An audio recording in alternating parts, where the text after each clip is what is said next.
Hey YouTube, this is Drew with KIR TV. Just wanted to go over you real quick. The true cost of what it would take to sustain yourself off of just wood. Now, I live here in the South, so I don't really have to heat my home with wood, but the true cost is a lot of time. Now, if SHTF ever really happened and all you got is a couple hand saws and some axes, I mean, luckily I've been using the chainsaw to cut all this up here. I've been chopping wood probably past 2 hours, and realistically, between the chainsaw and that wood over here, some of this stuff here, and then I started stacking wood in the wood pile here.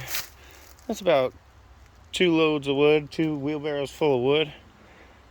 That's nothing. If I were to try to heat my home all winter up north when I lived in New York, it would have taken a building probably the size of a good size shed, probably like at least I'd say probably 10 by 12 stacked to the ceiling to heat your house all winter long. Let alone if you had to cook and boil water and all the other things that you would need to do if the grid was down. It's a lot of work. I've put probably 3.5 hours into just this little bit, and that would probably be enough for one day, I'd say. Between all this here and the wood back there, maybe 1 day worth of heat in the house. And if that's, well, luckily stoves, if you got a good stove, you could probably make it last a bit longer than a day. But you got to know how to use the stove properly, how to use the flue, keep the flue clean.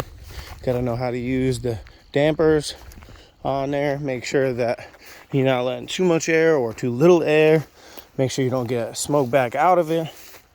But the amount of work, even with the chainsaw, and that's not using like a splitter, a log splitter. If you got a log splitter, I mean, that's great, but how long will gas last if it's a gas powered one?